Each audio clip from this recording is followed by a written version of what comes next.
Hi, and welcome to SpondyCast, where we bring together the best medical minds, thought leaders, scientists, patients, and caregivers to inform and inspire the spondylitis community. I'm your host, Jill Miller, living my best spa life, knowing that how we meet today has the power to change everything going forward. Please note that the information provided in this podcast should not be considered medical advice. We do encourage all listeners to consult their healthcare professionals for medical concerns. Thank you for listening, and we hope you find our discussion today enlightening. Hi, and welcome to SpondyCast. Today, we have two guests talking about Take a Pain Check, empowering youth with arthritis through advocacy and action. Natasha Tehan is a university student pursuing a degree in translational and molecular medicine at the University of Ottawa. She is the founder of Take a Pain Check podcast, launched in March 2021, which inspired the creation of the Take a Pain Check Foundation in October of 21. Through this nonprofit, Natasha leads initiatives such as podcasting, ambassador programs, and events aimed at empowering and supporting young individuals with rheumatic diseases on a global scale. She is a trained patient researcher certified through the University of Calgary's PACER program and is deeply involved in health research and advocacy. She serves on multiple advisory boards, including Pain Canada, the Choice Research Lab, and Arthritis Research Canada. Her research experience spans renowned institutions such as the University Health Network and the Hospital for Sick Children, or Sick Kids, a recipient of honors such as RBC 21 Under 21 Award, the D30 Disability Impact List recognition, and the Mary Pack Award. Natasha continues to make significant contributions to the field. She is also a member of the research team for the European Alliance of Associations for Rheumatology, or EULAR, and through her advocacy, leadership, and research, she is committed to driving meaningful change in healthcare and improving the lives of those living with chronic conditions. Our second guest, Maggie, was diagnosed at 15 with juvenile idiopathic arthritis and later re-diagnosed with ankylosing spondylitis. She is currently in her final year studying biology and psychology at the University of Western Ontario. She's one of the global development coordinators at Take a Pain Check and also volunteers with the Arthritis Society Canada and Make-A-Wish Canada. Her personal experience with AS motivated her to become involved with organizations aiming to create a better future for young patients and allowed her to become a passionate advocate for raising awareness of AS. Natasha and Maggie, welcome. You are both young but have awesome bios there. So welcome to SpondyCast. Thank you for having us. Thank you. So tell me, Natasha, can you tell a little bit of the story behind Take a Pain Check and what inspired you to create it? So, Take a Pain Check kind of started from my own personal journey living with juvenile idiopathic arthritis. I was diagnosed at the age of 13. And growing up, I felt very isolated, just trying to find a sense of community and connection with other people that were the same age as me and living with the same disease. And unfortunately, it was really hard because it was so hard to find someone who was the same age and living with the same disease. So at 18 years old, I realized that there was a need for like a dedicated platform where young people with rheumatic diseases could connect and share experiences and feel empowered. So when I was growing up with arthritis, I tried to go on Google and search up kids get arthritis, and it would just be Facebook groups of parents talking about their kids having arthritis, and it wouldn't be the young people talking. And I felt because of that, we need to be the young people that are talking in this arthritis space. And that's kind of what inspired me to create Take a Pain Check. So it started off as a podcast. It now has over 100 episodes.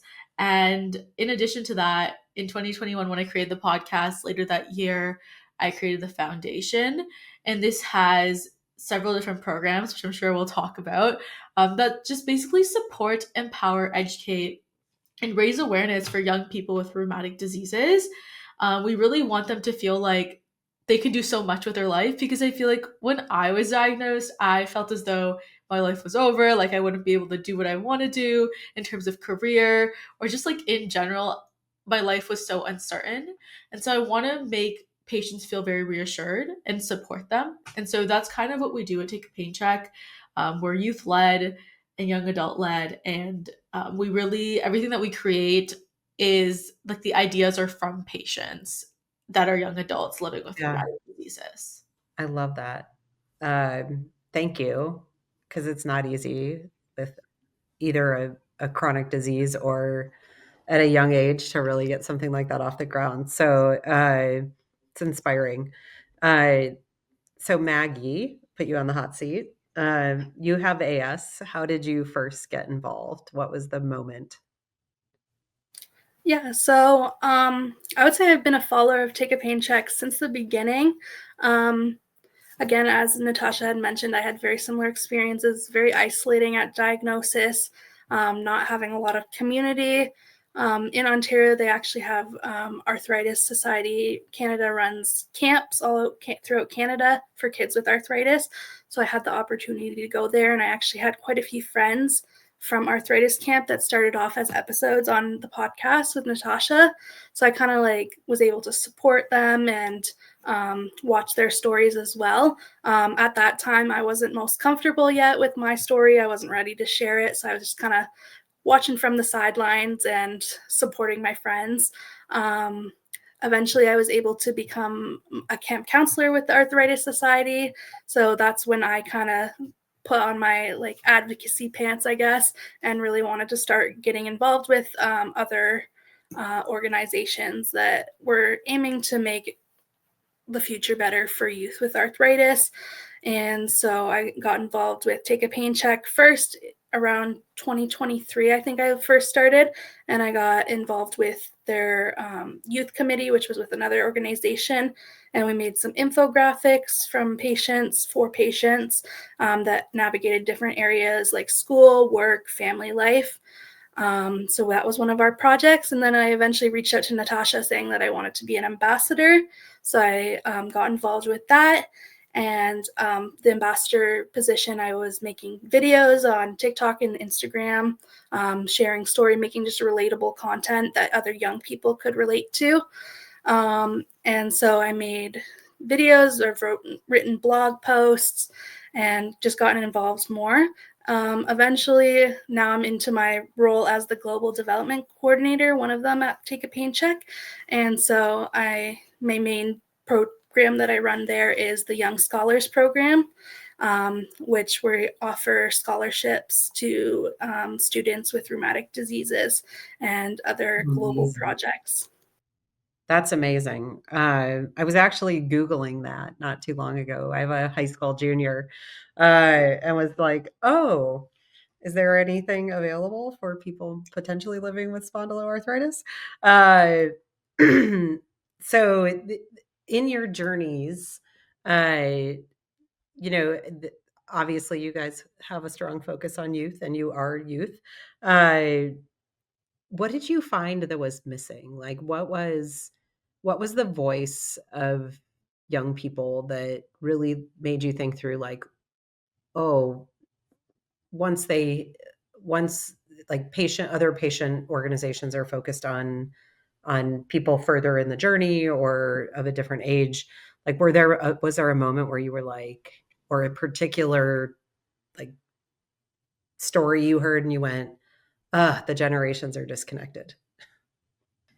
I mean, I think for me, just what makes us unique is that we are young people that are starting the conversation and like putting things into action in terms of rheumatology, and specifically like events and initiatives and things like that. And I think it's so much nicer to like it's more relatable if I were to see another 13-year-old start something like this, or I mean it's too young, but if I were to just like talk to another 13-year-old compared to someone who's like, I don't know, 50 living with arthritis, there's a big difference in the conversations we can have. I think it's so nice to like learn from other organizations and that generational gap, because like you get to see their perspective on what they've been through. Like I have many mentors that live with rheumatic diseases that are much older than me, and I still feel like those conversations are super valuable. But I think in terms of like a relatable level, or like a level where we can share things in terms of school and just like, right, I mean topics I have on the podcast, and we talk about like dating and like accommodations, I feel like it's more relatable to talk to people your age. And Yeah. so I feel like there was a really big gap in that. It's like young people need to create these things for other young people. And oftentimes we find like older people creating things for younger people or family members creating things for young people. But I think it just changes a lot in terms of the quality of the content you make and the types of content, and I guess constantly making it relevant and relatable. And we found that especially through social media, because we're very big on social media in terms of always posting, like every single day we make a post. We see people engage with us in the comments that they share. It's just like we're making a really big impact in their life. And yeah, I don't even know if I'm answering your question, but I mean, for me at least, I feel like the gap was not seeing enough young people do things Yeah. for the community. And maybe it's because it's really scary like to put yourself out there. I didn't want to talk about my arthritis even when I was trying to do the podcast. I didn't want people to know I had arthritis for some reason. I was like, I'm doing this podcast, but can you also not look at it? Like it was two Yeah. different things. Like I want to raise awareness, but also I don't want people to treat me differently. Right.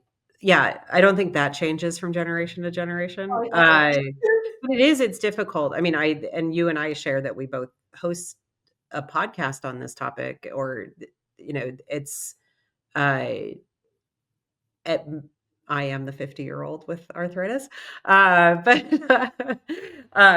there was a moment too when I recall not wanting to talk about it for many years. And there was a moment where I remember telling the story for the first time to, like, in my profession.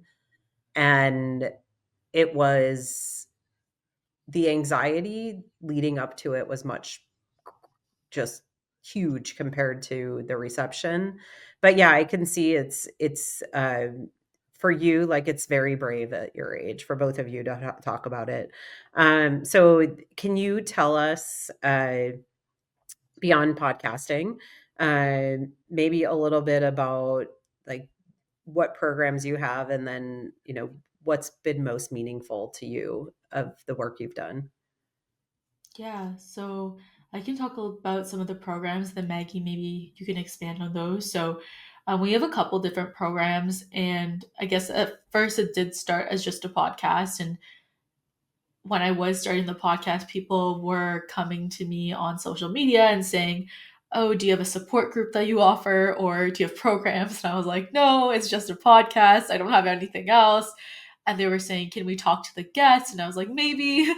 I have to contact the guests. And then I realized people want connections and they want to be able to talk to other people. So what can I do to start those bonds and connections? And my idea was programs and then creating this nonprofit. And so we started off by first starting a blog. So I think, at least for Take a Paycheck, we know as young adults, our attention span can be very tiny.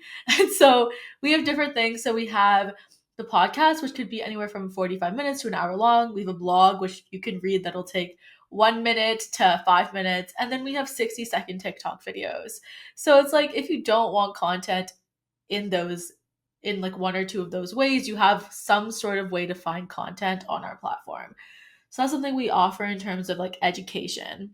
And then in terms of programming, we started sort of a support group, not really. It's called Joint Chat Rooms. So once a month, we have someone living with a rheumatic disease, specifically one of our ambassadors, that picks a topic. So it could be navigating holidays and chronic illness. And then we have a bunch of youth that come on and we talk to them about that. We have prompts and then we play games like Arthritis Hangman or Bingo or just something fun. And then we give prizes. So that's something that we're doing monthly. It's going to start again in February. But that's been pretty good in terms of supporting young people. And then in terms of other programs that we have a global campaign. It's called Light It Blue. So every March 18th or around that week, we light up landmarks blue around the world. So this last year we lit up 80 landmarks, and that is for the Word Day. So Word Day is a day that was kind of created in the UK, and a bunch of organizations do different things on that day. And pretty much it's to raise awareness of pediatric rheumatic diseases to ensure that there's no like diagnostic delays. So the more you raise awareness, the more people know about it and the more they like look towards going to a doctor. And so we do that as like an annual campaign. And then we have some other kind of leadership programs for young people, like an ambassador program. And that's where what Maggie did was make TikToks and reels, social media campaigns, and then also run our joint chat room programs, write blog posts, to sort of like raise awareness in different ways. And then our youth board is something we recently started. It's a group of 5 or 6 young people with rheumatic diseases, and they create a group project together. So last year they created a book, and it outlined the timeline of living with arthritis, but only till I think it was 28-ish, because that's when the oldest person in that group, like that's how old they were. So it started from like 0 to 28. So the people that were, I don't know, diagnosed when they were 4 years old, they wrote like 4 to 8. And then someone who was diagnosed at 13 wrote like 13 to 17. And so that book is going to be published soon. It talks about kind of a life living with arthritis to that stage, and hopefully we'll be able to expand that in the future. Pass it on to Maggie if you want to add to that. Yeah, that'd be great. Yeah, so I can talk about the Young Scholars Program. That's the one that I'm mainly involved in. So it's the program that launched last year, and it started with our STEM Without Limits scholarship. Last year we awarded 2 scholarships, one to a grad student in a STEM program and then one to an undergraduate STEM student. This year we're doing that again, and then we've also expanded and added another scholarship for students in any field, so not just STEM, which is science, technology, engineering, and math. So we just wanted to create that program to kind of support students with rheumatic diseases through their education, and we're hoping to add more scholarships on in the future and support all areas. So do either of you, and Maggie, I'm going to start with you, have a favorite story of impact since you started this? Yeah, I can start. So I would say like my favorite story through working with Take a Pain Check. Obviously, like Natasha said, posting on social media has been really powerful, and seeing those comments of people saying, "Oh, I understand this, I relate to that." It's really impactful and shows that this is actually making a difference. One of my favorite experiences is I actually had a young patient with lupus reach out to me on social media and say that they really enjoyed watching my videos, and actually expressed interest in also becoming an ambassador. So that was an awesome experience. And now they are actually an ambassador with Take a Pain Check, which is really cool to see that, I guess, my videos and other videos on Take a Pain Check also like sparked their interest and wanted them to be involved with the community. And so it's been really nice to have them get involved, and I've been able to support them along the way. And so that's been really amazing. And then I'm also getting excited as more and more scholarship applications come in to see people actually applying, because obviously like we put all this work in, and now actually having it come to life is a exciting project. And It's huge. Yeah. Are there essays with those? It's like a couple questions. Yeah, Yeah, we didn't want to make it like too overwhelming. I hear you. No, it must be amazing stories. Natasha, what about you? Yeah, I mean, I've had multiple people reach out to me. I think one of them is also related to someone that joined the organization. I think when they were diagnosed, they were actually undiagnosed, and they heard me talk on another podcast, and they heard my story, and then they reached out to me on social media saying, "Hey, I know you started this organization, and I just want someone to talk to because I'm not diagnosed, but I feel like I have arthritis and I feel the symptoms, but no one understands me." And so I actually hopped on a Zoom call with them, and I used to call them just to support them, because at that point, this was in 2021-ish, we didn't have like an actual program. So I was like, sure, I can call you and see what's happening and just chat with you. I can't provide you with medical advice, but if you need some support, sure. And it's so interesting because now they're part of our organization, and they've been volunteering with us for 2 years, and they've been kind of updating me on their diagnosis journey, and they're just like really grateful that we have such a big support system. I think like another one is we did a documentary on community support through CBC, which is the Canadian Broadcasting Corporation. It's an 8-minute documentary. It kind of talks about how Take a Pain Check started plus my journey. And once that was released, we've had lots of people be like, I'm so glad that you brought arthritis to the media, and like, because we went on the radio and we talked about young people getting arthritis. They're like, they reached out saying, I was diagnosed when I was so young and no one's talked about it, and I'm just so grateful that you're creating a platform like this for people like myself. And I think just messages like that have kept me going, because although they may be older now, I see the impact it still makes on their lives. And then it always makes me think, should I be also doing programming for older people with rheumatic diseases? Because they see the impact and they also wish they had that. And they like, it's kind Yeah, of no, like, do you want an answer to that question? I mean, I don't think I'm ready for it. It's so much work, but No, I think the answer to the question, I mean, obviously I'm biased because I think SAA fills a role like that.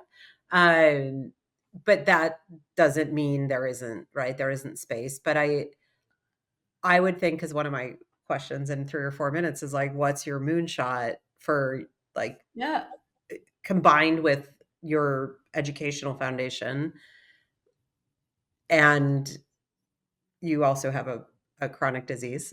So my answer to your question would be, if you are catching fire with a specific population, stay like really Yeah, focused, for right? sure. This is, and the stories I'm hearing from both of you, you take a scholarship for somebody living with a chronic disease, and I've probably, I mean, I mostly talk to people over the age of 30, we'll say. Uh, but when you hear the stories and you look back, and uh, you will find that you are directionally changing people's lives for the better. And to have that, like, privilege is, I think, like, I'm super inspired. I'm like, I love this work to myself, and I love hearing from you two because it's super inspiring. And I think I think there is a huge need for young people because it's a very difficult thing to adapt to, For sure. as an adult, but let alone, like, there's a lot of fear. And um, I would say just keep, like, going and put the Oh yeah. pedal down in the lane you're in. That's 100%. really, No, I agree with you. I think, like, personally, I know that we're doing so well with the youth that we engage with, but it's always a thought of mine because I yeah, see people that are not youth and young adults saying, is there a way we can get involved? And yes, you can definitely come on the podcast, write a blog. We still have ways, although it's not our main focus, we still never say, no, you can't be involved at right, all. There, right. you can always share your story. And so, yeah, it's just always been a thought of mine, but I know, like, this, we're doing it for youth and young adults. But when Yeah. comments come your way, you're like, oh, should I be doing this instead or that? So, No, I think what you're doing is amazing. And my opinion doesn't hold a lot of value. So, um, so tell me, because one of the things I imagine in this journey that I I think is so critical, that is needed for young people, is like the mental health aspect. The work you're doing has to be having a positive impact in that area. So do you feel comfortable talking a little bit about the mental health side of things for people living, on the juvenile side? I'm comfortable. Maggie, are you comfortable? I don't know if I can add too much, but I'll try. Okay, I guess I can start. So I think personally for me, really the stuff that I faced was, especially when I was diagnosed initially, just hearing the word juvenile arthritis and even arthritis in general. I remember my mom was picking me up from school and we went into the car and she said, "Oh, you have this thing called juvenile idiopathic arthritis." And I just started crying because I like, what is this? How's my life gonna be? Can I go to school anymore? I just had so many questions, and I think at least for the first 2 years, I did cry a lot about my diagnosis. And I mean, it was always, why me? Why not someone else? I was very healthy, sort of like blaming myself. And there was a lot of guilt. And it was really hard to just like cope with this disease, because I think when you go to the doctor's office, it's primarily just, we need to make sure your inflammation's not there and you're not in pain, but not everything else, the whole holistic approach of healthcare, which we need to adapt to, is not really what's common in these appointments. And so for me, my mental health was definitely impacted in the first few years. It's changed a lot. Like I definitely have days, I guess, in school, like I would say, when I'm not accommodated or it's still pretty rough. Like there are, I wouldn't say it's amazing now, but in terms of just feeling less isolated and feeling more supported, I've definitely found a community, whether, well, for me, I made a community and found it, but um, I've been able to make so many friends with arthritis and do things like this. And I know that if I have any questions about arthritis or journeys and just like different things, I could even ask Maggie and it would be totally fine. And because we become friends now, like everyone that is in this journey, like we're in this together, sort of, is what I'm getting from it. But I think for me personally, my mental health has definitely gotten better. It was not amazing like when I was growing up with arthritis, but it's changed. I wouldn't say that I was depressed or had anxiety or anything like that. I was definitely stressed though. Like I think that was a big thing.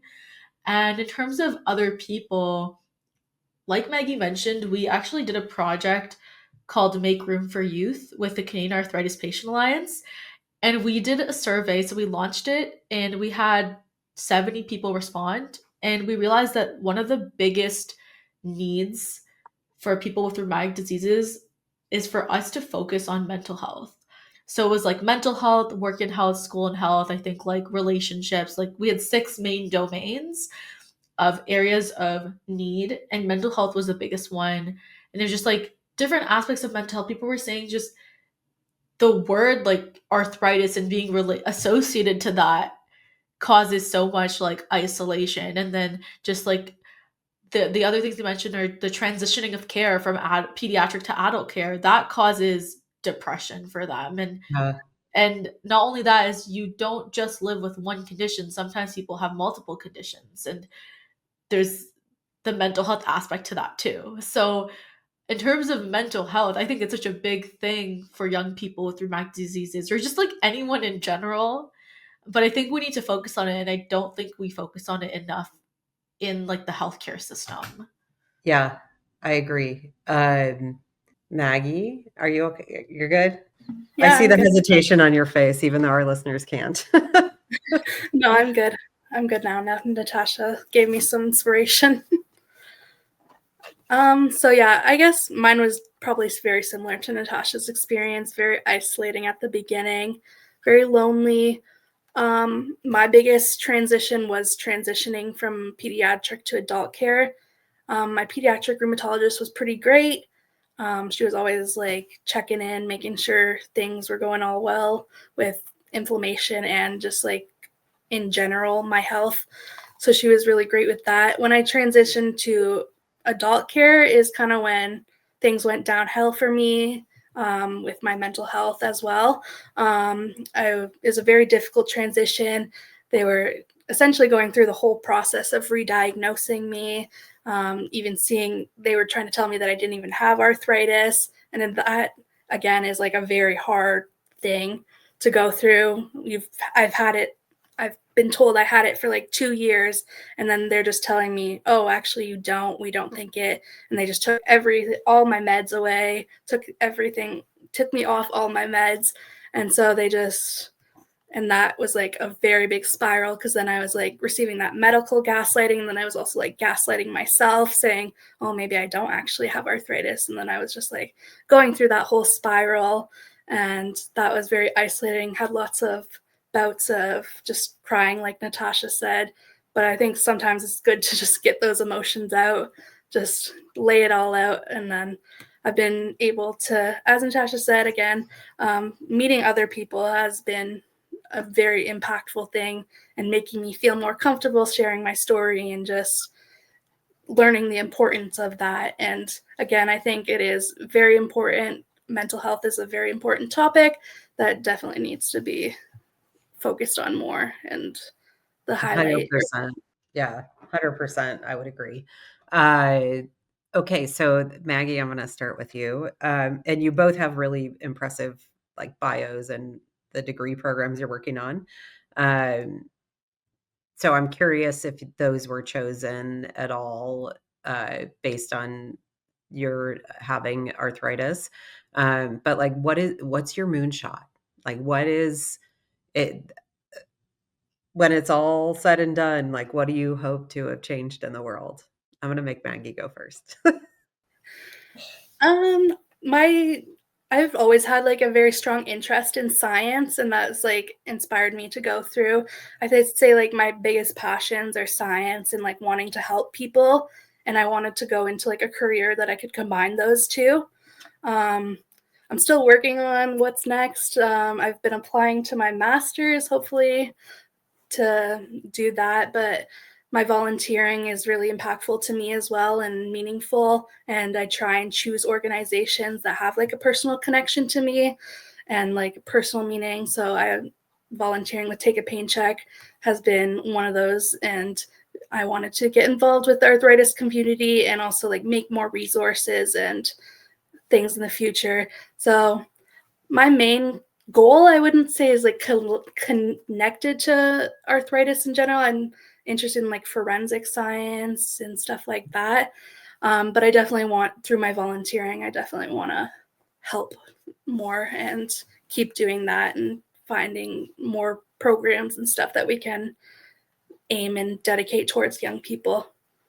Amazing. Natasha? I think for me, it's definitely shaped what I wanted to do in terms of my career and my program.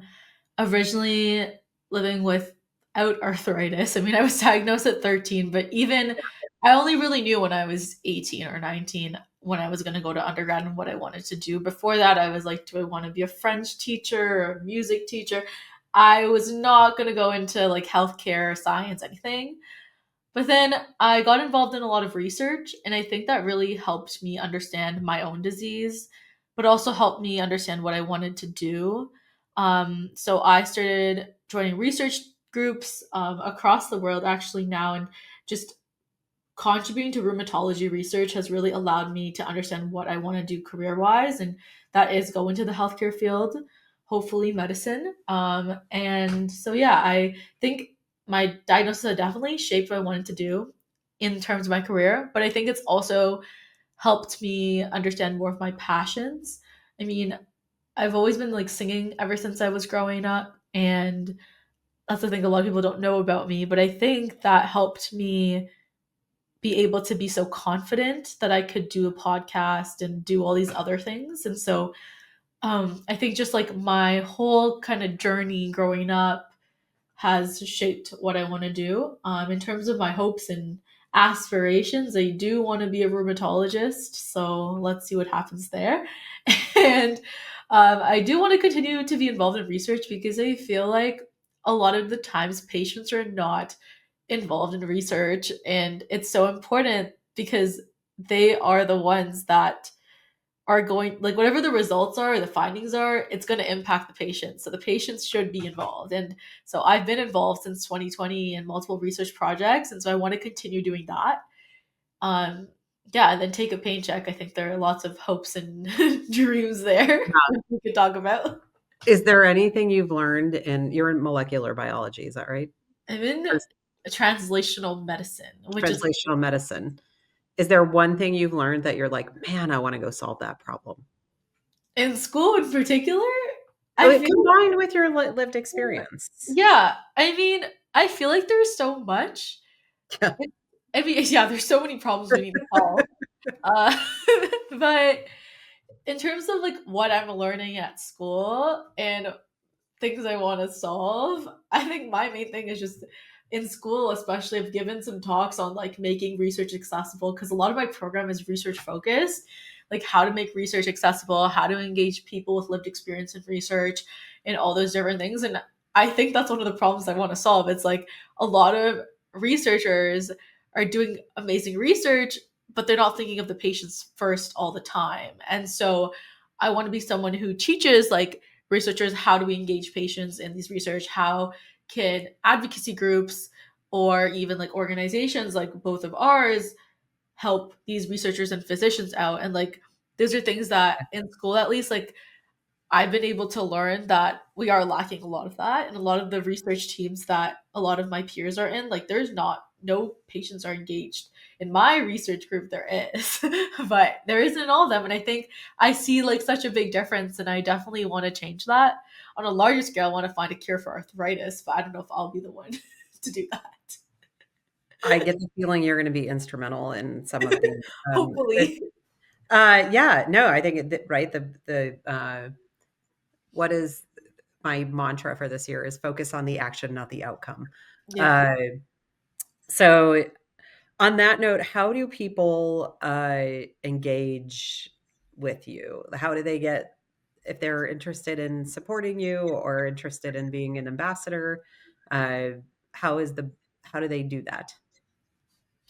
Yeah, so a couple different ways. First, they can just search up Take a Pain Check on Google and they should be able to find us. So if you follow us on Instagram, take a pain check underscore, usually you'll find a link tree in our bio. And then you can DM us if you're interested on Instagram. You can email us, literally any sort of communication. If you want to ever be involved on our website, we have all of our programs listed. And then you can email us. It's just info@takeapaincheck.com and get involved. In terms of just following us, we are on all social media platforms. So we're on TikTok, Instagram, Facebook, LinkedIn, X, and hopefully I didn't miss anything. And then we also have our podcast, so YouTube, Spotify, Apple Podcasts, Google Podcasts, all of that. So if anyone's interested in being a guest or just connecting or getting involved, you can just reach out to us, DM us, or apply through some of those Google forms on our website. But yeah, I don't think it's very hard anymore to find us if you just search up Take a Pain Check. so No, it's not that hard to find you. so I'm glad it's not So hard anymore. So we'll be good. yeah. Uh, so tell us about your plans for 2025.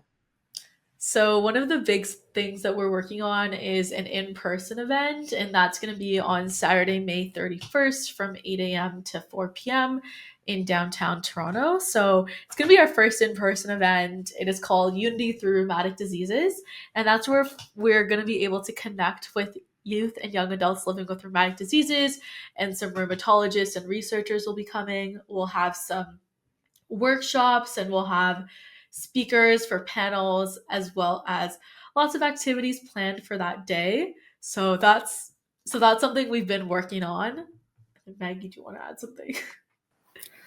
Yeah, so this event is a really exciting project. We've been working really hard on it. There's going to be lots of fun panels, and we just want to be able to kind of connect like healthcare professionals and youth and just like kind of bridge that gap with like our in-person event. So we're excited for that. And we're hoping we are working in the process on Light It Blue for this year as well. As Natasha mentioned, that's going to be taking place in March. So we're kind of in the process right now of planning that for this year for World Young Rheumatic Disease Day.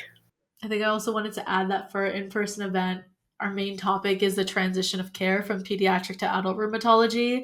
And so everyone that we're bringing on to the stage to talk would have experienced that specific time point in their life. And so we're really trying to focus on that time point because we know not only are patients transitioning healthcare, but also life, jobs, I don't know, school, moving out. There's lots of different things at that point. And so we really want to raise awareness about that timeline and at that time point of people's lives. And so, yeah, I think it'll be very exciting to meet people with rheumatic diseases in person. That's awesome. So, an exciting initiative that we've just created recently is an ergonomic backpack. It's the expansion of Arthritis Society Canada's original backpack program. We have now collaborated and created a teen backpack program. So, for young people that are teenagers diagnosed with a rheumatic disease in Canada, ages 13 to 17, you could get an ergonomic backpack. And this backpack was designed by myself, an occupational therapist, a physiotherapist, and someone from the Arthritis Society. And then in addition to that, we also had Matt and Nat, which is a company from Montreal who manufactured the bags and created it all for us. Inside the Wow. backpack, there are tools. So There's Rumi the pain bear from Take a Pain Check.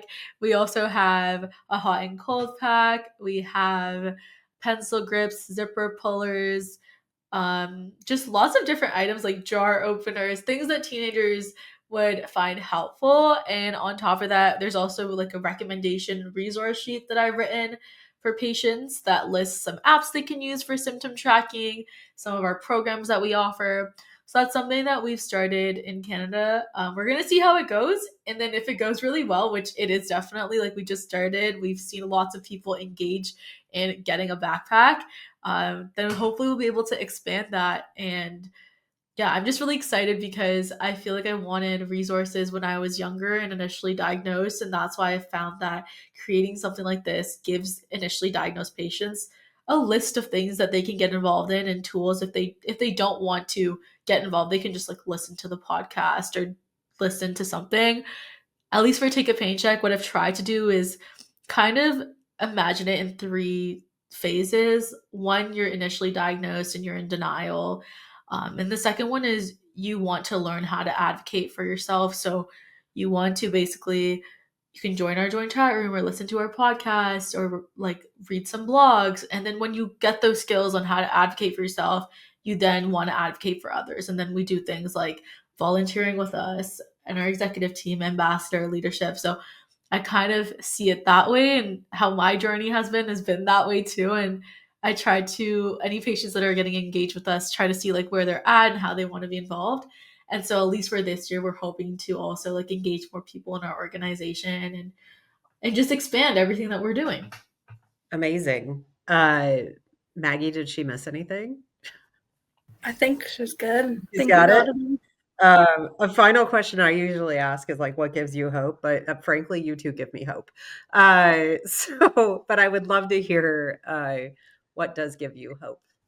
Okay, for me, I think just seeing the amount of people that are doing things for the rheumatology community and just seeing the amount of people that are so passionate, even when they're volunteering with us, just seeing people being like, let's do this or let's make this. Or I think just looking at our generation and seeing how much they're going to do for our future, that gives me hope.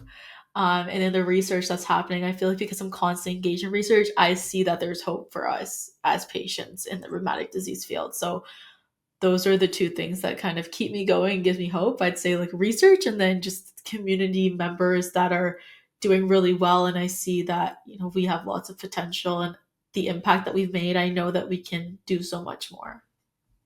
Amazing. Yeah, I think similar to Natasha, I think just seeing the young people in our organization and all that they like, we all have just like such big dreams, I feel, and just like we're all supporting each other to achieve those dreams, and like just the community again, and just giving each other resilience and perseverance. And I think just we're all gaining such useful skills that we can put towards our future and help, again, just make the rheumatic community much more open and something with resources that we can give to youth. Amazing. On that note, I'm going to thank you both for joining us on SpondyCast. This has been delightful. Like, you two are an inspiration. So thank you for all the work you're doing and for all the patients and advancing the awareness of some of these diseases. Thank you. Thank you for having us. Thank you for having us. SpondyCast was made possible by donations from the Spondylitis Association of America's individual members and our show's corporate sponsor, AbbVie. Since our founding in 1983, the Spondylitis Association of America has been the face, voice, and leading nationwide nonprofit educating, empowering, and advocating for people living with spondyloarthritis. Through our extensive work with patients, the medical community, and partners, we provide information and resources to help people impacted by the disease live better lives and champion research to find a cure.